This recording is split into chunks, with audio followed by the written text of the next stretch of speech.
Welcome to another episode of Theological Pipe. News, culture, sports, politics, and everything else from a theological perspective. It's all summed up in love. What should I do? Tell me. God is good. Give it to me, give it to me, give it to me, give me peace.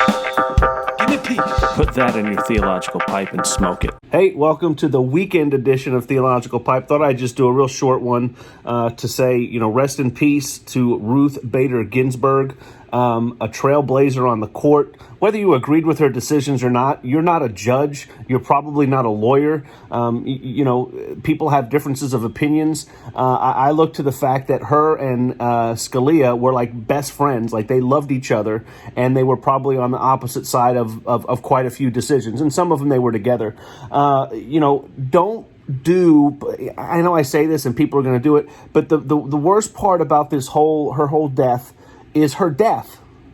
She died. A woman who had a great life and an amazing life is dead. She's got family and friends that are mourning her. And the fact that there are so many people within hours of her death taking to the internet to say, well, we need to fill her space now so Trump can do it, or there's no way we should fill it now because when Obama and they try to conflate situations that are totally different. How about letting the woman whose body isn't even cold yet rest in peace?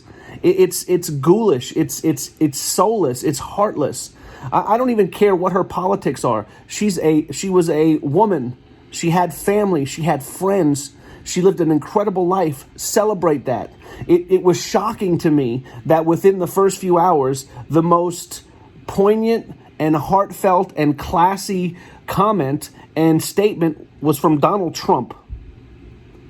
That should tell you something. If Donald Trump is outclassing you, if Donald Trump is showing more heart than you, when normally he is all about politics, he's all about himself, he's all about positioning himself, and when you can look at it, there's video of him when he first learned about it, and it's kind of a surreal moment because he's coming out from a rally and they're playing Tiny Dancer with Elton John, and he's like, oh man, that's so sad, what an incredible life. He gets his heartfelt statement about her, and then he releases a statement.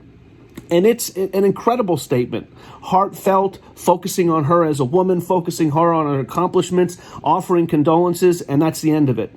But man, Chuck Schumer couldn't do it. All the talking heads and all the liberals who saying if there were blue checkmark journalists, people from CNN and ABC and NBC and all these places saying, if you nominate a replacement, we're going to burn down the city. We're going to burn it all down. And it's like, really? How about take a day and honor her life? How about you take a day and let people who are close to her and know her? Nobody knew her. Nobody hung out with her. She has friends and family that are mourning. And we're going to worry right now within an hour or two of her passing. Well, we've got to replace her. And hey, you know what? If the Republicans have a vote, then we need to stack the court this way and we need to add more justices. How about you shut up and mourn the death of a woman who was on the Supreme Court and be like classy for 5 seconds for a day. It was disheartening to me. And you know what? Another tip for people that, I don't get into this too much, but don't listen to the politicians. Don't listen to the media. Yes, you know what? They're going to point out that a lot of the things that Mitch McConnell said were hypocritical. Duh, he's a politician. They're probably not going to point out the fact that Chuck Schumer's now going to be hypocritical because when the situations were reversed, and the situations are not exactly the same, they're going to pretend they are, but they weren't. Here's the thing. Don't listen to the politicians. Don't listen to the talking heads. Don't listen to the media members. There's one thing that guides and directs what we do, and it's called the Constitution. And that's it. So, whether President Trump nominates a person and the Senate votes on it or not, it's up to the Constitution. And guess what? He does have the power and the ability to do it. He's not being hypocritical. He's probably, let me change that. Of course he's being hypocritical. Of course Mitch McConnell's being hypocritical. And so is Chuck Schumer, and so is Nancy Pelosi, and so is everybody else. But here's what we need to do. Take 5 minutes and just mourn the death of a woman. Who cares what her politics are? Who cares what side of the aisle she's on? She has friends and family, and she lived an incredible life. How about you just focus on that? I know a lot of people probably only remember her because of the portrayal on Saturday Night Live, which was a great portrayal. It was funny. You know, they made this old woman to be this hip, cool lady that would dance on the Weekend Update. It was funny. You know what? Just remember who she was and that she lived an amazing life, and recognize that, you know what? We do live in an amazing country where women and men of all shapes, of all sizes, of all colors can ascend to the highest levels in this country and do amazing things and live amazing lives. And again, props to Donald Trump. At least the night it happened, he was respectful and classy in his remarks, and that should put a lot of people to shame to say, oh my gosh, the president outclassed me. And he's not known for his class. And again, whether you like him or not, that's immaterial. But the fact of the matter is, he made a great statement. And I just wish, celebrate her life.